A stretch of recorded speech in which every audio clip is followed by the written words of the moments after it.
अस्सलाम वालेकुम एवरीवन। सब लोग ज्वाइन कर लो, फिर 10:05 तक हम लोग स्टार्ट करते हैं।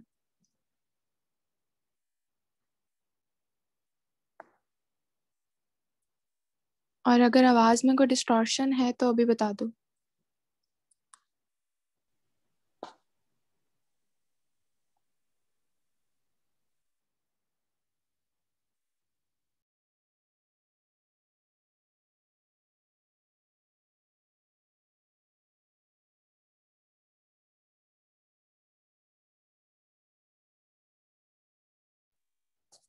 ओके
ओके, चलो स्टार्ट करते हैं आज का लेक्चर।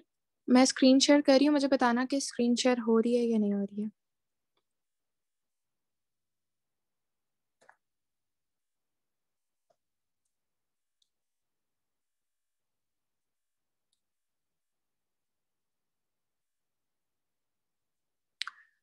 टाइप कर देना कोई कि स्क्रीन शेयर हो रही है आप आप ही हो लोगों को। रही है। ओके ठीक है। ओके ओके ठीक है, थैंक यू। अच्छा ठीक है। कल हमने क्लासिफिकेशन पढ़ी थी जिसके अकॉर्डिंग हमने ये डिवाइड किया था कि मोनो आर्थराइटिस किन में होता है, ओलिगो आर्थराइटिस किसकी वजह से होता है, और पोली आर्थराइटिस किसकी वजह से होता है। तो उसके अंदर हमने जो मोनो आर्थराइटिस की एक दो कॉजेस पढ़ी थी, अगर वो किसी को याद है तो काइंडली वो टाइप कर दे।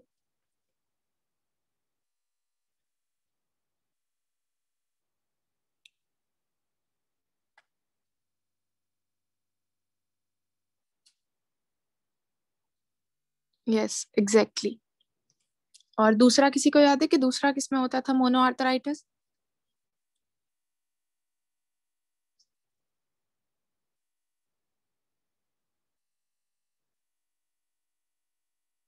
ओके ठीक है।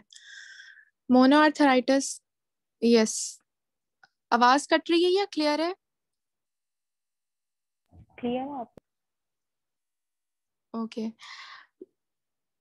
जिसकी एक दफा कट रही है वो एक दफा अपना इंटरनेट कनेक्शन चेक कर ले, मे बी उसकी तरफ इंटरनेट का कोई इशू होगा। ठीक है। तो आज हमने जो टॉपिक पढ़ना है that is gout, mainly gout पढ़ना है। क्रिस्टल इंड्यूस्ड आर्थराइटिस के अंडर ये दो टॉपिक्स आते हैं। एक हमारे पास गाउट है और एक सीपीपीडी आता है जिसे हम सूडो गाउट भी कहते हैं। तो गाउट और सूडो गाउट को कैसे डिफरेंशिएट करना है और इनका सिनेरियो कैसे आता है, इनको पिक कैसे करना है, ये सब कुछ आज हम डिस्कस करेंगे। ठीक है।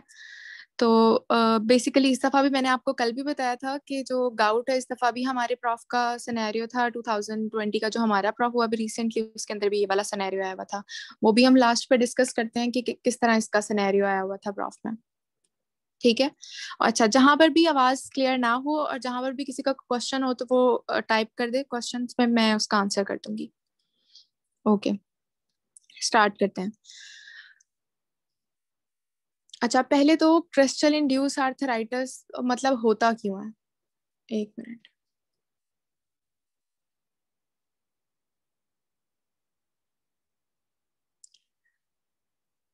देर are two types of crystal induced arthritis. ठीक है, प्राइमरीली हम दो तरह से क्रिस्टल इंड्यूस आर्थराइटिस को डिवाइड करते हैं।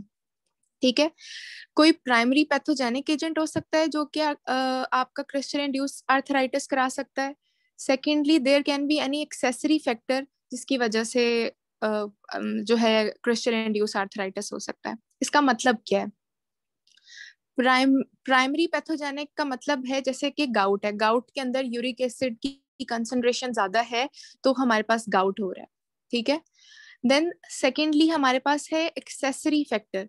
एक्सेसरी फैक्टर के पेशेंट को अंडरलाइन कोई ना कोई डिजीज पाथवे चल रहा है, पेशेंट को कोई ना कोई डिजीज है, जैसे ऑस्टियोआर्थराइटिस है, उसका जॉइंट ऑलरेडी डिस्ट्रॉयड है। ठीक है, उसकी जॉइंट की जो कार्टिलेज है वो डिस्ट्रॉयड है।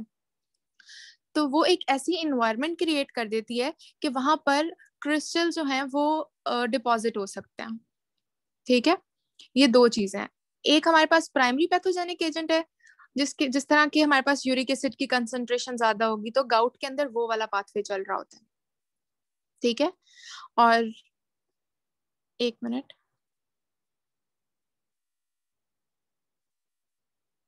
ठीक है।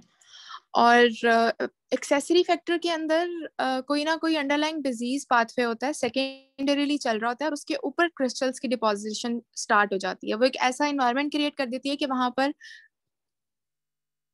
आवाज नहीं आ रही है। आ रही है। ओके, वो एक ऐसा इन्वायरमेंट क्रिएट कर देती है कि वहां पर क्रिस्टल्स की डिपोजिशन हो सकती है। ठीक है, ये दो पाथवेज आपने याद रखने कि एक प्राइमरी पैथोजेनिक पाथवे होता है और एक एक्सेसरी फैक्टर पाथवे होता है जिससे क्रिस्टल इंड्यूस आर्थराइटिस जो है वो हो सकता है। अब हम चलते हैं गाउट की तरफ। एक चीज हमने गाउट के बारे में पढ़ी थी कि gout is a mono arthritis. ठीक है, गाउट यूजुअली एक सिंगल जॉइंट को इन्वॉल्व करता है और दूसरा ये एक इन्फ्लेमेटरी आर्थराइटिस है। ठीक है, ऑल राइट। गाउट के ऊपर आते हैं कि गाउट के बारे में हमें दो बातें पता होनी चाहिए जिससे हम इसका डायग्नोसिस या सिनेरियो को पिक कर सकते हैं कि गाउट एक मोनो आर्थराइटिस है और एक इन्फ्लेमेटरी पाथवे है। ठीक है, मतलब इसके अंदर इन्फ्लेमेशन के साथ पेशेंट प्रेजेंट करता है। ठीक है, और इसकी जो प्रिपॉन्डरेंस होती है वो मेल्स के अंदर ज्यादा होती है और ओल्ड एज में ये ज्यादा प्रेजेंट करता है। ठीक है। अच्छा, जो इसकी एपिडेमियोलॉजी है उसमें भी यही बताया हुआ है कि मेल प्रिपॉन्डरेंस है। और अब हमें ये तो पता चल गया कि ये मोनोआर्थराइटिस है और इन्फ्लेमेशन के साथ प्रेजेंट करेगा। ठीक है, जो इसकी अक्यूट प्रेजेंटेशन होती है ना, अक्यूट इन्फ्लेमेटरी, जैसे हमने कल भी बात की थी कि हम इसको ऑस्टियोआर्थराइटिस से कैसे डिफरेंशिएट कर सकते हैं। ऑस्टियोआर्थराइटिस की बहुत क्रॉनिकली जो है वो कंप्लेन चल रही होती है कि पेशेंट के जॉइंट में पेन है। इसका जो पेशेंट है ना वो सडनली पेन के साथ प्रेजेंट करता है।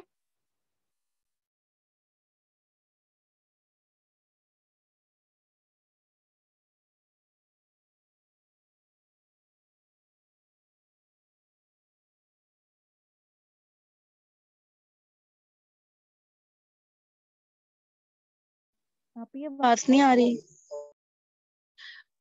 जी जी, मैं एक मिनट में करती हूँ कंटिन्यू।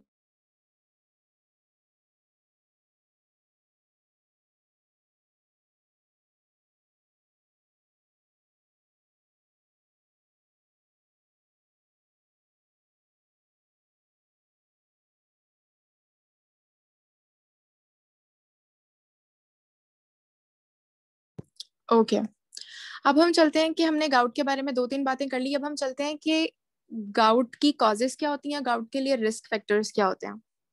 ठीक है, मेनली तीन चीजें आती हैं इसके अंदर। क्योंकि हमें पता है कि गाउट जो है वो यूरिक एसिड की कंसंट्रेशन ज्यादा होने की वजह से हो रहा होता है, ठीक है। गाउट की प्रेजेंटेशन ऐसे होती है कि बॉडी में जब भी यूरिक एसिड का लेवल ज्यादा होगा तो गाउट आपको हो सकता है। तो 3 कॉजेज जो हैं इसकी मेन है। Number 1 is diminished renal excretion, ठीक है। किडनी से इसकी एक्सक्रीशन होनी होती है मेनली।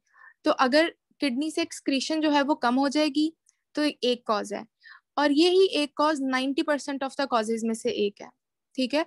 डिमिनिश्ड रीनल एक्सक्रीशन ये एक वन ऑफ द एमसीक्यू भी है आपका, कि सबसे मोस्ट कॉमन कॉज जो है वो गाउट की वो डिमिनिश्ड रीनल एक्सक्रीशन है, ठीक है। अब रीनल एक्सक्रीशन क्यों डिमिनिश हो सकती है, ये यूरिक एसिड की एक्सक्रीशन में क्यों कोई हिंड्रेंस आ सकती है। Number 1 is increase renal tubular reabsorption, ठीक है। अगर तो रीनल रीअब्जॉर्प्शन जो है ट्यूब्यूल से वो ज्यादा होना शुरू हो जाए। अच्छा, आप लोग लेफ्ट ना करो क्योंकि फिर मुझे बार बार एंटर करना पड़ रहा है। Okay, next is renal failure, ठीक है।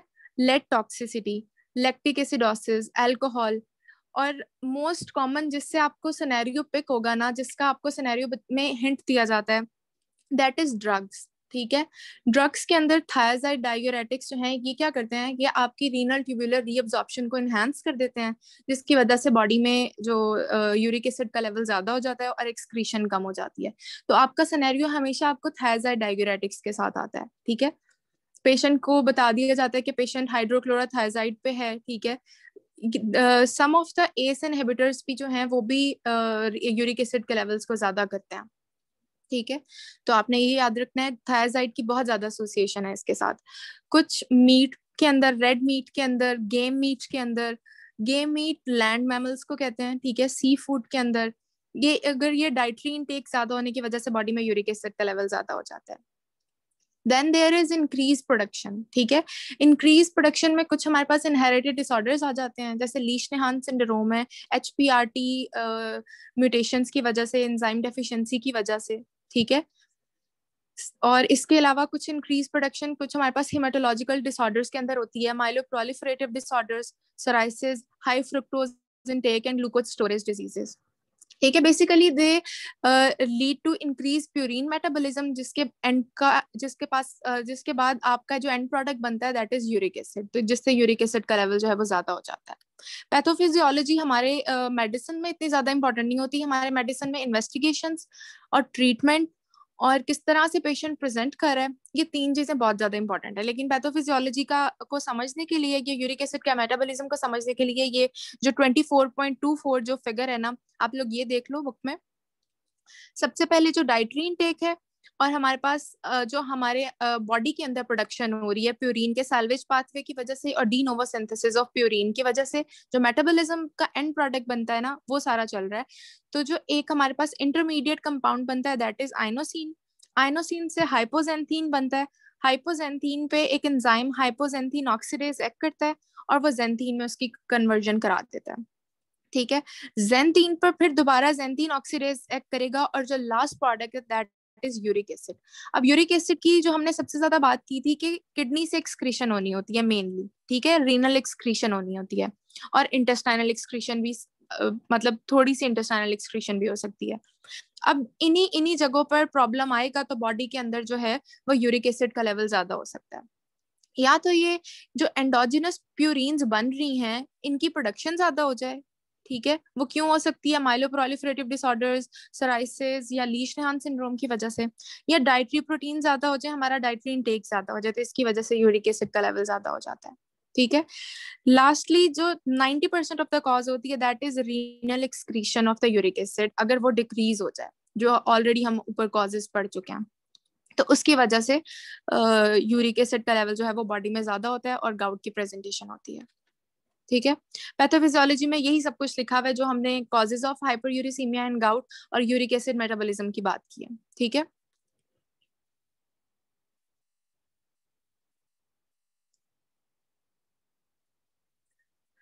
उसके बाद हम इसके क्लिनिकल फीचर्स की तरफ चलते हैं कि इसकी प्रेजेंटेशन कैसे होती है।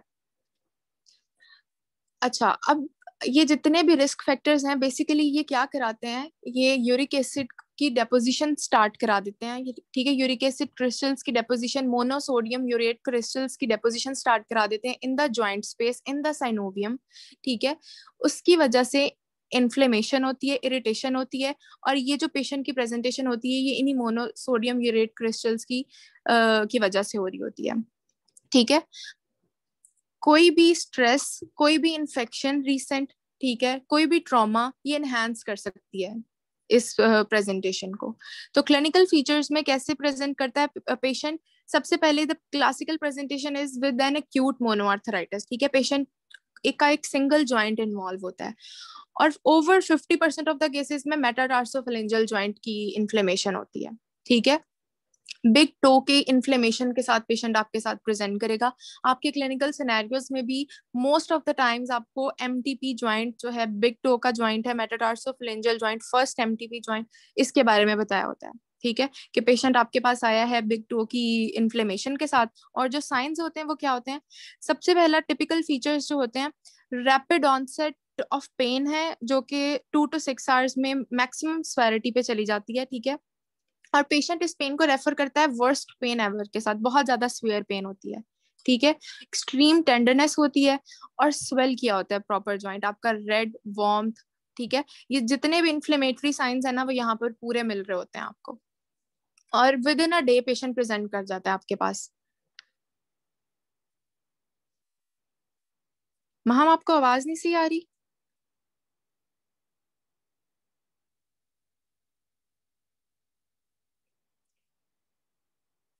ठीक है। और ओके, हमने बात की कि दोबारा से मैं इसकी क्लिनिकल प्रेजेंटेशन को रिपीट कर देती हूँ कि सबसे पहले जो है पेशेंट मोनोआर्थराइटिस, मतलब सिंगल जॉइंट इन्वॉल्वमेंट होती है इसके अंदर, और most of the times first MTP joint, first metatarsophalangeal joint is involved. Patient severe pain ever के साथ प्रेजेंट करता है, और रेडनेस और स्वेल्ड होता है जॉइंट, ठीक है। और लेकिन ये स्वेलिंग जो है सेल्फ लिमिटिंग होती है, 4 to 14 डेज में, विद इन 2 वीक्स जो है कंप्लीटली पेशेंट रेजोल्यूट भी कर जाता है, ठीक है।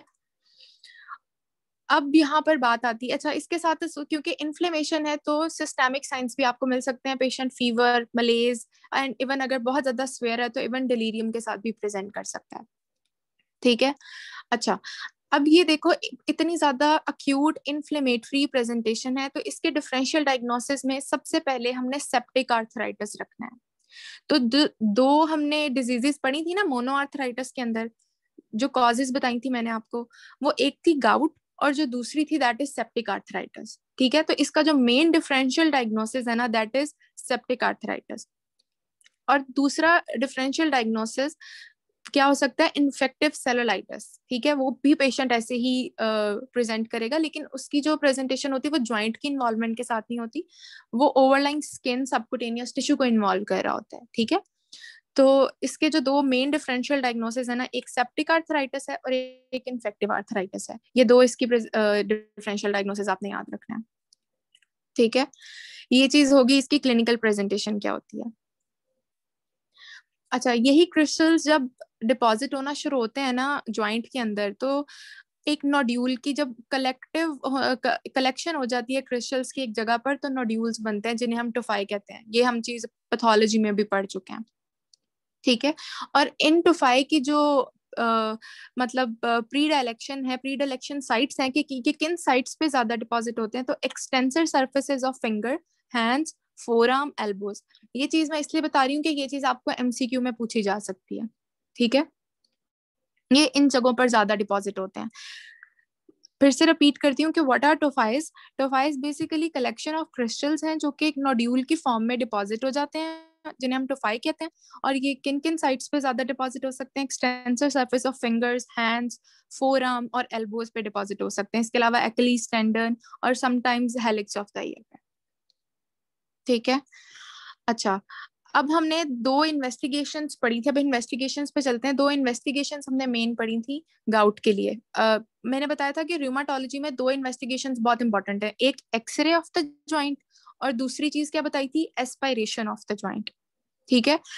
अब जब भी पेशेंट इतनी अक्यूट प्रेजेंटेशन के साथ आ रहा है आपके पास, इतना ज्यादा उसका जॉइंट स्वेल्ड है, ठीक है, तो सबसे पहले जो आपके पास एक diagnostic and therapeutic, this is one of your MCQ कि डायग्नोस्टिक एंड थेराप्यूटिक इन्वेस्टिगेशन कौन सी है, that is aspiration of the joint. ठीक है, सबसे पहले आप एस्पिरेशन करो, उससे क्या होगा, जो पेशेंट का इतना जॉइंट स्वेल हुआ हुआ है उससे पेशेंट को रिलीफ भी मिलेगा उसकी एस्पिरेशन से, और आप उस एस्पिरेशन पर टेस्ट रन करके देख सकते हो कि ये क्रिस्टल्स किस तरह के हैं इसमें, मतलब आप न्यूट्रोफिल का लेवल चेक कर सकते हो उसके अंदर, तो आपको उससे डायग्नोसिस भी हो जाएगा और उससे आपको पता, उससे पेशेंट को रिलीफ भी मिल जाएगा। दैट्स वाई जो एस्पिरेशन ऑफ जॉइंट है वो थेराप्यूटिक भी है और डायग्नोस्टिक भी है।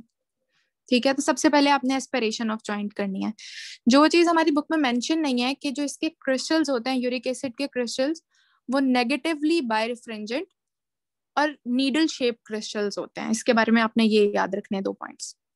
नीडल शेप्ड इसके क्रिस्टल्स होते हैं और नेगेटिवली बायरिफ्रिंजेंट होते हैं। ठीक है, तो सबसे पहले हमने इसका एस्पिरेशन ऑफ जॉइंट कर ली। ठीक है, और एलिवेटेड न्यूट्रोफिल काउंट मिलेगा, सीआरपी और ईएसआर का लेवल, आपको जितने मैंने आपको इन्फ्लेमेटरी मार्कर्स बताए थे कि इन्फ्लेमेटरी मार्कर्स के अंदर ईएसआर आ जाता है, एरिथ्रोसाइट सेडिमेंटेशन रेट, और सी रिएक्टिव प्रोटीन, ये आपको इसके अंदर रेज मिलेगा।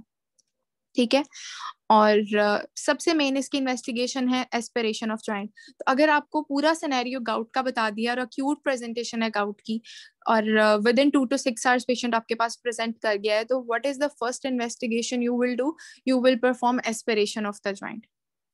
ठीक है, और फिर उसके बाद ऑब्वियसली आप उसके बाकी टेस्ट वगैरह कराओगे, रीनल फंक्शन टेस्ट कराओगे, यूरिक एसिड लेवल्स कराओगे, glucose and lipid profile level कराओगे। अच्छा, एक चीज याद रखनी है कि यूरिक एसिड का लेवल हो सकता है आपको अक्यूट गाउट के अंदर नॉर्मल मिले, क्योंकि इन्फ्लेमेशन की वजह से यूरिक एसिड का लेवल जो है वो रिड्यूस हो जाता है। ठीक है, इन बिटवीन द अटैक्स आपको हो सकता है यूरिक एसिड रेज मिले पेशेंट का, लेकिन जो अक्यूट गाउट है उसके अंदर रेज भी हो सकता है और उसके अंदर नॉर्मल लेवल्स भी मिल सकते हैं, क्योंकि यूरिक एसिड के लेवल्स फॉल कर जाते हैं ड्यूरिंग इन्फ्लेमेशन, लेकिन इन्फ्लेमेशन की वजह से जो बाकी 2 इन्फ्लेमेटरी मार्कर्स हैं, ईएसआर और सीआरपी, वो आपको रेज मिलेंगे। अक्यूट गाउट में फर्स्ट अटैक है तो मे भी आपको एक्सरे जो है उस जॉइंट का नॉर्मल मिले, लेकिन अगर पेशेंट क्रॉनिक गाउट का पेशेंट है, बहुत अरसे से उसको रिकरेंट अटैक्स हो रहे हैं, तो आपको जॉइंट की डिफॉर्मिटी मिल सकती है उसके अंदर। ठीक है, इरोजन मिल सकती है, डिस्ट्रक्टिव चेंजेस मिल सकती हैं एक्सरे के ऊपर, जैसे कि ये 24.27 है। ठीक है, punched out erosions in association with the destructive arthritis, ये क्रॉनिक गाउट की प्रेजेंटेशन है, ये आपको मिल रही है। ठीक है, हो सकता है आपको ये मिल जाए, लेकिन ये क्रॉनिक गाउट के अंदर मिलेगी। ओके, यहाँ तक सबको क्लियर है कि पेशेंट ने प्रेजेंट कैसे किया है, और हमने इन्वेस्टिगेशंस में सबसे पहले कौन सी इन्वेस्टिगेशन कराई है, और इसके किस तरह के नीडल शेप क्रिस्टल्स होते हैं और नेगेटिवली बायरिफ्रेंजेंट होते हैं। ठीक है, ओके, अब हम चलते हैं इसकी मैनेजमेंट के ऊपर। मैनेजमेंट में अक्यूट गाउट के अंदर, जैसा कि मैंने आपको बताया कि हमने यूरिक एसिड को कंट्रोल नहीं करना अक्यूट गाउट के अंदर, अक्यूट गाउट के अंदर हमने उसके सिम्टम्स को कंट्रोल करना है, सिम्टम्स का ट्रीटमेंट करना है। ठीक है, सिम्टम्स हैं क्या, उसके पेन है, उसकी सबसे मेन मेजर कंप्लेन जो है दैट इज पेन, और जो इन्फ्लेमेशन हुई हुई है उसको हमने जो है ठीक करना है। तो इसके अंदर ओरल कोल्चिसिन और एनसेड्स, ओरल एनसेड्स, ये 2 ड्रग्स हैं, they are important in treating acute attack of gout. ठीक है, ये 2 ड्रग्स आपने याद रखनी है। जो अब रिसेंट इंफॉर्मेशन के अकॉर्डिंग जो ओरल एनसेड्स हैं, they are preferred over oral colchicine. ठीक है, ओरल एनसेड्स के ऊपर, ओरल एनसेड्स को ओरल कोल्चिसिन के ऊपर प्रेफर किया जाता है। बेसिकली ये दोनों क्या करेंगी कि इन्फ्लेमेशन को डिक्रीज करती हैं। ओरल कोल्चिसिन इनहिबिट करती है माइक्रोट्यूब्यूल असेंबली को इन द न्यूट्रोफिल्स। ठीक है, और इन्फ्लेमेशन को रिड्यूस करेगी। और ओरल एनसेड्स भी, हाँ, एज अ पेन किलर हम इसके अंदर यूज करते हैं टू रिड्यूस द पेन। और अगर इन दोनों से अक्यूट अटैक ऑफ गाउट जो है वो सेटल डाउन नहीं हो रहा, तो फिर हम जो है ओरल प्रेडनिसोलोन दे सकते हैं पेशेंट को, और इंटरल्यूकिन 1 इनहिबिटर्स भी दे सकते हैं। They will all reduce the inflammation और पेन। ठीक है। 2 ड्रग्स आपने मेन याद रखने हैं पेशेंट के लिए, ओरल कोल्चिसिन और oral NSAIDs, acute attack of gout को क्योर करने के लिए। अभी मैंने यहाँ पर कोई यूरिक एजेंट की या फिर renal excretion of uric acid ज्यादा कराने की या यूरिक एसिड प्रोडक्शन को कम कराने की किसी ड्रग की बात नहीं की है। सिर्फ 2 ड्रग्स हैं, ओरल कोल्चिसिन और ओरल एनसेड्स, ये 2 याद रखने आपने, ठीक है। और बाकी जॉइंट एस्पिरेशन तो हमने जैसे ही पेशेंट ने प्रेजेंट किया सबसे पहले हमने जॉइंट एस्पिरेशन कर ली ताकि उसकी पेन रिलीफ हो जाए। और यही बात इस पैराग्राफ में अक्यूट अटैक में अक्यूट गाउट में लास्ट में इन्होंने बताई हुई है कि joint aspiration can give pain relief particularly if a large joint is affected and may be combined with intra-articular glucocorticoid injections. तो ये 3 से 4 ड्रग्स हैं जो आपने याद रखने हैं। ओरल कोल्चिसिन, सबसे पहले ओरल एनसेड याद रखनी है अकॉर्डिंग टू नाइस गाइडलाइंस, ठीक है, जो ब्रिटिश गाइडलाइंस हैं उसके अकॉर्डिंग सबसे पहले एनसेड है, ठीक है। उसके बाद ओरल कोल्चिसिन है। ये 2 ड्रग्स आपने याद रखनी है। और इससे भी नहीं फर्क पड़ रहा तो फिर आप प्रेडनिसोलोन और ग्लूकोकॉर्टिकॉइड, जैसा कि हमने ये याद रखना है एक मेन चीज कि जितनी भी रूमेटोलॉजी की नहीं नहीं नहीं आपको डोजेज याद करने की जरूरत नहीं है। जितनी भी रूमेटोलॉजी की डिजीजेज हैं उसके अंदर, अच्छा डोजेज जो है ना आपको बिल्कुल भी याद करने की जरूरत नहीं है, इसके बारे में मैं आपको पहले क्लियर कर दूं, क्योंकि डोजेज आपको हर जगह पे लिखी हुई मिलेंगी, आपको डोजेज नहीं याद रहेंगी हर जगह पे, ठीक है। हाँ आप ये याद कर सकते हो, जैसे एक मैंने पहले भी बताया था, प्रेडनिसोलोन की डोज याद रख सकते हो, 1 मिलीग्राम/kg बॉडी वेट के हिसाब से हम एडल्ट्स में देते हैं, ठीक है। तो आपको डोजेज याद करने की जरूरत नहीं है। सबसे पहले ओरल एनसेड है, उसके बाद ओरल कोल्चिसिन है। अगर इससे नहीं आराम आ रहा तो फिर आप इंट्रा आर्टिकुलर ग्लूकोकॉर्टिकॉइड का इंजेक्शन दे सकते हो पेशेंट को, ठीक है। ओके, प्रोफिलैक्सिस का मतलब है कि अटैक से प्रिवेंट करने के लिए, अगर किसी को अक्यूट अटैक हो गया है तो आगे उसको प्रिवेंट करना है, या अगर हमें इंसिडेंटली किसी के अंदर हाइपर यूरिसीमिया या यूरिक एसिड का लेवल ज्यादा मिल गया है तो उसके अंदर या फिर इसकी इंडिकेशंस हैं। तो प्रोफिलैक्सिस का मतलब है क्रॉनिक गाउट के अंदर हमने कौन कौन से ड्रग्स देने हैं, उस पर चलते हैं। देने किस किस के अंदर हैं, ये कुछ 5 इंडिकेशंस हैं, ये आपने याद रखनी है कि what are the indications for prophylaxis. Prophylaxis की इंडिकेशन है कि अगर पेशेंट को बार बार अटैक हो रहा है, recurrent attack of acute gout, ठीक है, और हमें एक्सरे के ऊपर जॉइंट की डिस्ट्रक्शन मिल गई है, एविडेंस ऑफ बोन और जॉइंट डैमेज मिल गया है, टोफाई मिल गया हमें, ठीक है। यहाँ पेशेंट को रीनल इम्पेयरमेंट है, रीनल इम्पेयरमेंट की वजह से भी उसका यूरिक एसिड का लेवल ज्यादा होगा, ठीक है, या पेशेंट नेफ्रोलिथियासिस का पेशेंट है। तो ये 5 इंडिकेशंस हैं जिनके अंदर आपने पेशेंट को प्रोफिलैक्सिस जो है वो स्टार्ट करा देनी है, ठीक है। पेशेंट, जिस पेशेंट को एक अटैक होता है अक्यूट गाउट का एक अटैक, सिंगल अटैक होता है, उसको प्रोफिलैक्सिस देने की जरूरत नहीं है, ठीक है।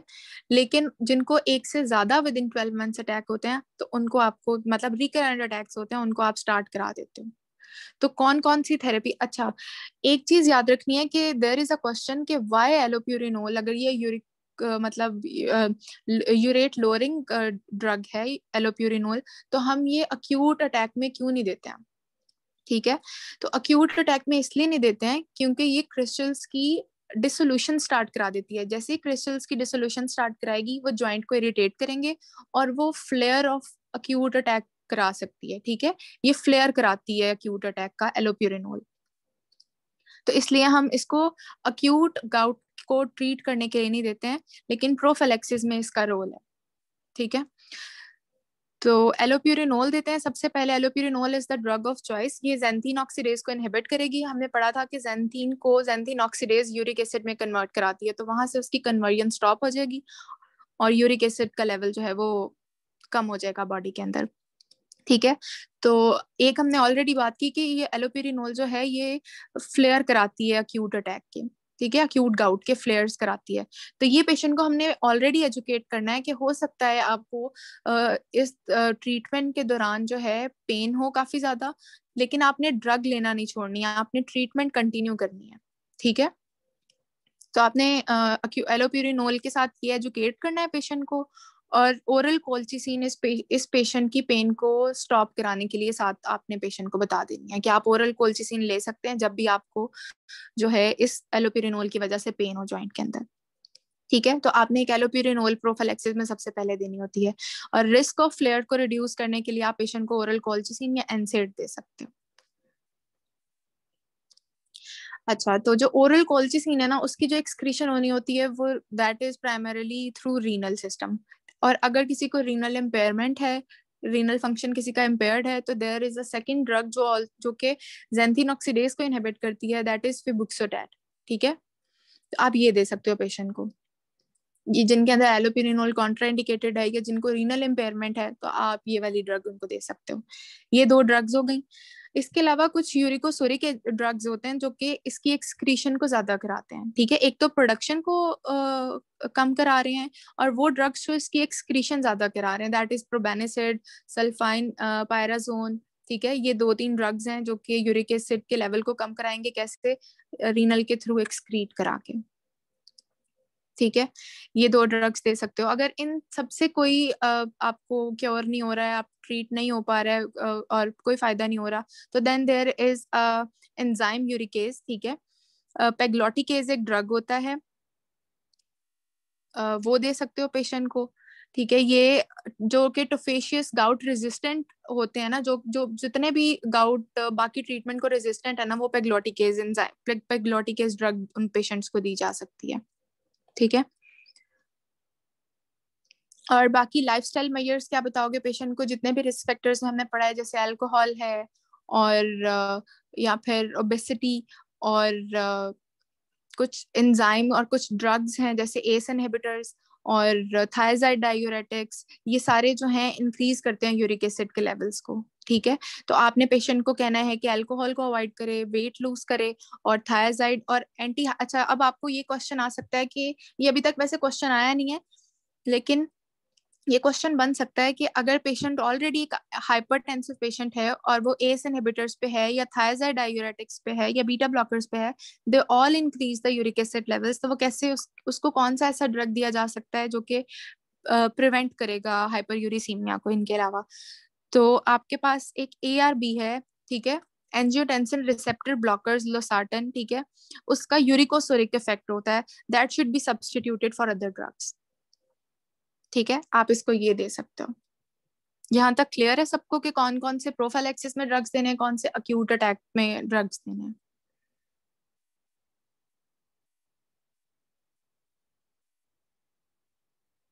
अभी लास्ट वाली बात दोबारा बता दें। लास्ट वाली बात दोबारा ये है कि अगर तो पेशेंट ऑलरेडी एक हाइपरटेंसिव पेशेंट है और वो एस इनहिबिटर्स पे है, थायराइड डायूरेटिक्स पे है, या बीटा ब्लॉकर्स पे है, और हमें पता है कि ये यूरिक एसिड के लेवल ज्यादा कराते हैं और अक्यूट अटैक को एनहांस करा सकते हैं या अक्यूट अटैक करा सकते हैं गाउट का, तो हम कैसे प्रिवेंट कर सकते हैं? हमने उसकी हाइपरटेंशन भी क्योर करनी है, तो there is group of drugs known as angiotensin receptor blockers. ठीक है, उसमें एक ड्रग है लोसार्टन, वो हम पेशेंट को प्रिस्क्राइब कर सकते हैं। ठीक है, लोसार्टन का यूरिकोसोरिक इफेक्ट होता है, वो यूरिक एसिड के लेवल्स को भी डिक्रीज करता है, और वो पेशेंट की हाइपरटेंशन को भी क्योर कर देगा। और बाकी रेड मीट को एक्सेस में अवॉइड करें। ये सारे डाइटरी मेजर्स आपने पेशेंट को बताने हैं। यहाँ तक क्लियर है सबको?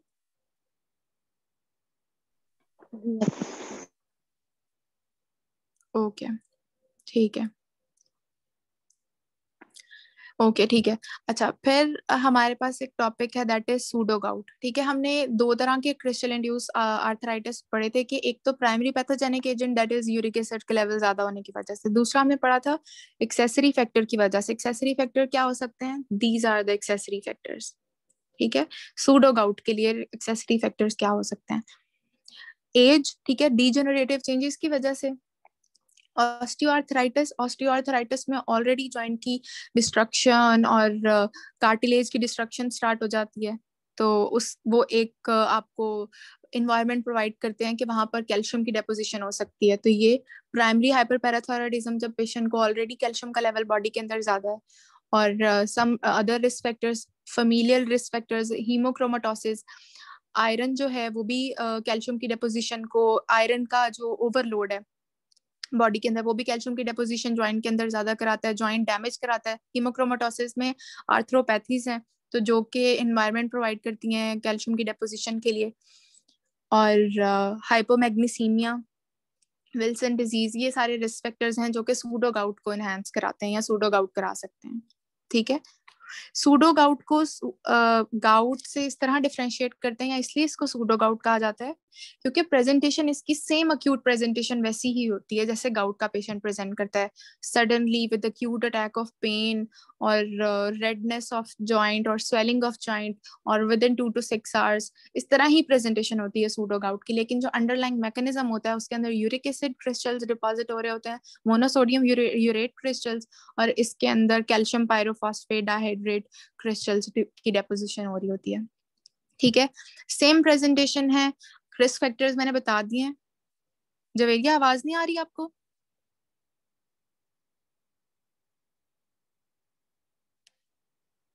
ओके ठीक है, मैं ये बता रही थी आपको कि प्रेजेंटेशन जो है सूडो गाउट की तरह ही है सेम, लेकिन जो अंडरलाइंग मैकेनिज्म्स हैं वो डिफरेंट है। उसके अंदर मोनोसोडियम यूरेट क्रिस्टल्स की डेपोजिशन हो रही होती है, इसके अंदर कैल्शियम की डेपोजिशन हो रही होती है, सीपीपीडी के क्रिस्टल्स की डेपोजिशन हो रही होती है।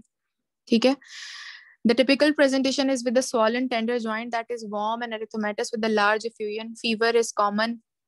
देखो सेम वैसी प्रेजेंटेशन आ रही है जैसी हमने गाउट के अंदर पढ़ी है। अच्छा, एक चीज याद रखनी है कि उसके अंदर हमने पढ़ा था कि फर्स्ट मेटाटार्सोफेलेंजियल जॉइंट की involvement more than 50% of the cases में हो रही होती है। इसके अंदर नी जॉइंट जो है वो कॉमनली इफेक्टेड होता है, लेकिन आपने इसकी बेस पे अपना डायग्नोसिस डिफरेंट नहीं कर देना। अगर आपके पास एक पेशेंट गाउट का और उसके रिस्क फैक्टर्स भी गाउट वाले पूरे हो रहे हैं और उसका नी जॉइंट इन्वॉल्व है, तो इस बेसिस पे कि नी जॉइंट इन्वॉल्व तो सूडो गाउट में होता है तो आप उसका डायग्नोसिस डिफरेंट नहीं कर सकते। गाउट के अंदर भी फर्स्ट एमटीपी के अलावा नी जॉइंट भी इन्वॉल्व हो सकता है। ठीक है, अगर कॉमनेस्ट जॉइंट इन्वॉल्वमेंट की बात करें तो उसके अंदर एमटीपी जॉइंट है और इसके अंदर नी जॉइंट जो है वो कॉमनली इन्वॉल्व होता है। ठीक है, और अच्छा ये हमने बाकी रिस्क फैक्टर्स की बात बताई हुई है। इन्वेस्टिगेशंस में सबसे पहले हम जॉइंट एस्पिरेशन कराएंगे और साइनोवियल फ्लूइड की एग्जामिनेशन करेंगे। ओके अब यहाँ पे डिफरेंशिएशन की बात आती है। हमने वहां पे पढ़ा था कि उसके अंदर नीडल शेप क्रिस्टल्स होते हैं, नेगेटिवली बायरेफ्रेंजेंट होते हैं। इसके अंदर पॉजिटिवली बायरेफ्रेंजेंट क्रिस्टल्स मिलेंगे आपको और रोम्बॉइड शेप क्रिस्टल्स मिलेंगे। ठीक है, रोम्बॉइड शेप क्रिस्टल्स होते हैं और पॉजिटिवली बायरेफ्रेंजेंट होते हैं। इसमें भी सबसे पहले जॉइंट एस्पिरेशन करानी है और एक्सरे में आपको इसके अंदर कैल्सिफिकेशन मिल सकती है due to the deposition of the calcium. ये एक इसका डायग्नोस्टिक पॉइंट है जो कि डिफरेंशिएट करता है गाउट से। ठीक है, एक्सरे जो है अफेक्टेड जॉइंट का, वहां पर आपको कैल्सिफिकेशन मिल सकती है। और इसके भी अटैक को मैनेज कैसे करना है आपने? अक्यूट अटैक को सिम्टोमेटिक रिलीफ है पेशेंट का, ठीक है, जॉइंट एस्पिरेशन से सिम्टोमेटिक रिलीफ मिल गया, इसके अलावा कोल्चिसिन, एनसेड्स और ग्लूकोकॉर्टिकॉइड्स, यही 3 चीजें आपने इसके अंदर भी इस्तेमाल करनी है। आपने अभी क्या डिफरेंशिएटिंग पॉइंट बताया? क्रिस्टल्स का डिफरेंशिएटिंग पॉइंट बताया कि गाउट ठीक के है। अंदर जो आपको मिल रहे थे नीडल शेप क्रिस्टल्स मिलते हैं, इसके अंदर रोम्बॉइड शेप क्रिस्टल्स होते हैं। और गाउट के अंदर नेगेटिवली बायरेफ्रेंजेंट होते हैं पोलराइज माइक्रोस्कोपी पे, और इसके अंदर पॉजिटिवली बायरेफ्रेंजेंट होते हैं। ये 2 डिफरेंशिएटिंग पॉइंट्स याद रखना है, ये एमसीक्यू में आपको हेल्प करेंगे। ठीक है, ये गाउट और सूडो गाउट हमारे आज के 2 टॉपिक्स थे। और यहाँ तक अगर किसी का कोई क्वेश्चन है तो कर ले, इसके बाद मैं आपको एक क्वेश्चन दिखा देती हूँ कि कैसे पेशेंट की प्रेजेंटेशन होती है और आपने मुझे बताना है कि ये गाउट है या सूडो गाउट है।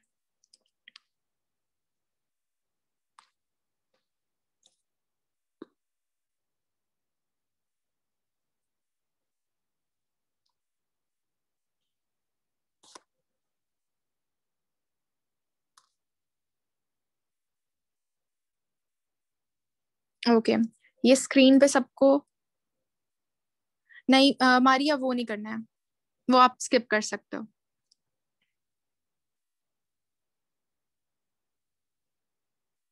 क्लिनिकली सिर्फ साइट ऑफ एन, हाँ, और रिस्क फैक्टर से। साइट ऑफ इन्वॉल्वमेंट से क्लिनिकली डिफरेंशिएट नहीं करेंगे, रिस्क फैक्टर से आप डिफरेंशिएट करोगे। जैसे कि गाउट के अंदर आपको किसी ना किसी ड्रग के बारे में बता दिया जाएगा, गाउट के अंदर आपको इनहेरिटेड डिजीज का बता दिया जा सकता है, ठीक है। गाउट के अंदर किसी कोई haematological disorder, patient is already suffering from myeloproliferative disorder, इस तरह की प्रेजेंटेशन बता सकते हैं। और सूडो गाउट के अंदर आपको बता सकते हैं कि हीमोक्रोमाटोसिस है पेशेंट को, ठीक है। और अगर किसी को याद हो कि हमने ये वाला एमसीक्यू भी एक दफा सॉल्व किया हीमोक्रोमाटोसिस वाला, उसके साथ आर्थ्रोपैथी, कैल्सिफिकेशन बता सकते हैं एक्सरे के ऊपर, इससे आपको आइडिया हो जाएगा कि ये कैल्शियम की डेपोजिशन हुई है। अच्छा, ये क्वेश्चन सबको क्लियर नजर आ रहा है? जी हाँ। Okay. A 34-year-old male presents with complaint of sudden onset pain in right knee joint, which is unbearable, keeping him from doing any of his activities. He is a known hypertensive, taking lisinopril 10 mg twice a day, amlodipine 10 mg twice a day, and hydrochlorothiazide 25 mg in the morning. Right knee joint is swollen, red, tender, and all movements are restricted due to severe pain. What is the diagnosis? Most likely diagnosis क्या है इसका? Okay, exactly. And what are the differential diagnosis? जो हमने differential diagnosis इसके discuss किए थे वो क्या थे?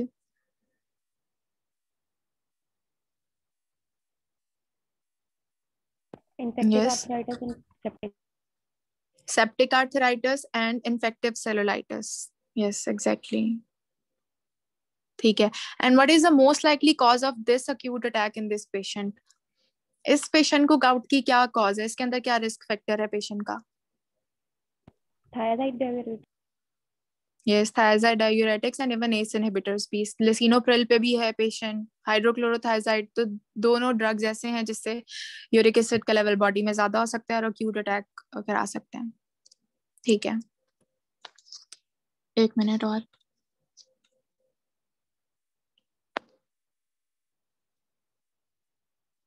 ये भी सेम वैसी ही प्रेजेंटेशन है इसकी भी। क्वेश्चन नंबर 6 का जो बी पार्ट है, मतलब नीचे वाला जो क्वेश्चन है वो वाला देखते हैं। 50-year-old politician who is being treated for hypertension presents to the emergency at 3 a.m. with an excruciating pain in his left big toe, which on examination is swollen, tender, and has painful restriction of interphalangeal and metatarsophalangeal joints. His BP is 150 by 100 with any other. Yes, exactly. हाँ, जो इस दफा भी हमें prof में question आया ना, same exactly ऐसा ही क्वेश्चन था। उसके अंदर भी पेशेंट थायराइड डायूरेटिक्स ले रहा था और उसकी वजह से उसका acute अटैक ऑफ गाउट की प्रेजेंटेशन थी, ठीक है। और किसी का अगर कोई क्वेश्चन हो तो वो मुझे पूछ सकता है, टाइप कर दो किसी का कोई क्वेश्चन है तो।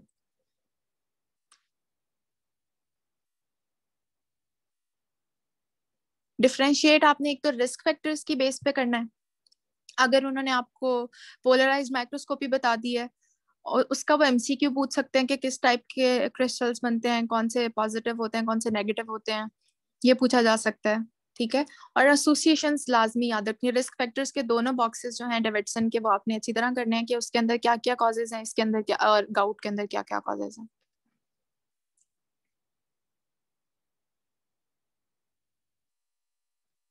ठीक हो गया?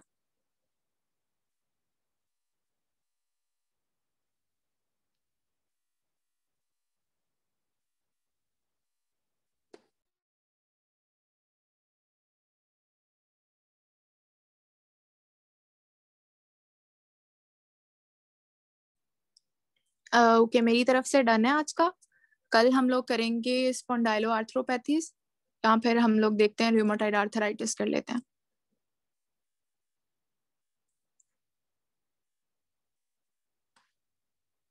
ओके।